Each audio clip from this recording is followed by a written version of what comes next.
Christ in 2020 wants His bride, the church, to see through the veil with 2020 vision. He wants to remove long-standing scales and veils from blind and closed eyes.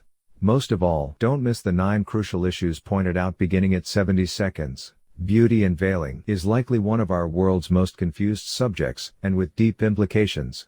Our great God, who hates lies and oppression, and who is not mocked, in 2020, is allowing our world to be shaken, because He wants people to see with 2020 vision, rather than having their minds locked and eyes closed, as in this unique image He sent at Valentine's 2019.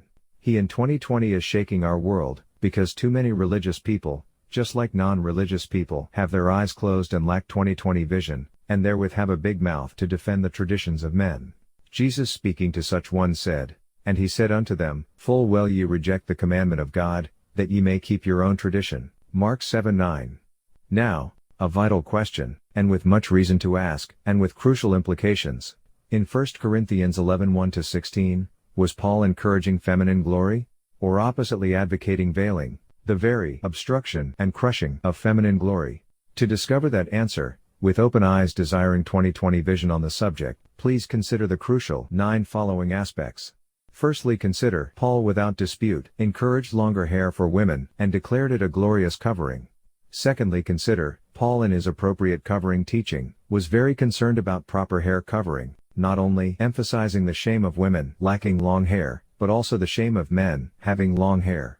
Thirdly, consider Paul taught lacking the covering he meant was shameful, like being shorn, while head and hair veiling significantly makes women look like they were shorn, which shame he emphatically rebuked.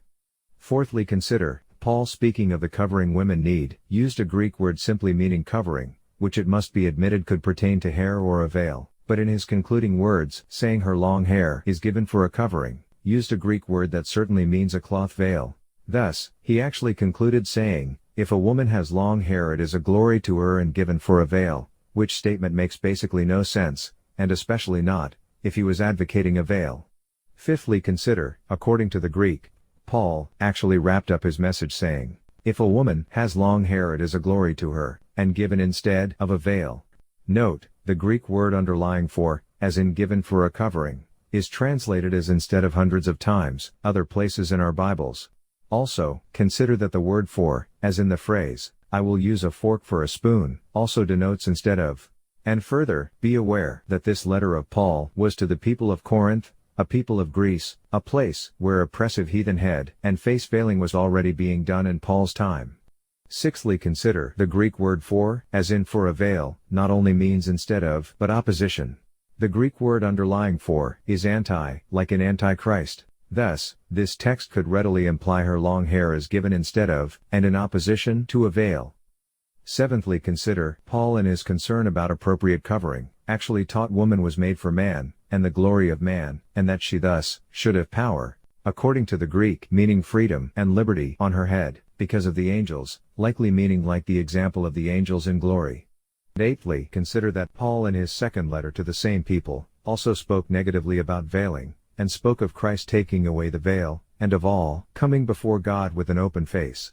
And ninthly, and lastly, it certainly should also be considered how Paul was very emphatic in his teaching about appropriate hair and the covering of she whom he said was made for and the glory of man, yes, saying, judge in yourselves, and doth not nature teach you? And therewith, regarding customs hostile to his emphasis about woman and her longer hair, which he counted a glory given instead of a veil, Paul firmly declared, we have no such custom, neither the churches of God. The combined message of the above 9 issues, with amazing clarity, show that Paul was encouraging woman's glory, rather than advocating crushing it, which certainly has vast implications regarding beauty, and romance, and other issues about sexuality. And yes, God has recently confirmed these issues, with an abundance of miracles, as well as biblical research. Our God wants the serpent's lies and oppression to be exposed, and the man of sin, the devil, to be revealed before Christ's return. He wants eyes opened, and 2020 vision to be found and restored, on this, and many subjects before the end. For more, see www.veilorglory.com, and www.churchwakeup.com. And please share this with others that you think might need the message, and thanks for watching. As God is shaking our world in 2020, and wants to give 2020 vision, whom would Jesus rebuke in our day saying, Full well ye reject the commandment of God, that ye may keep your own tradition.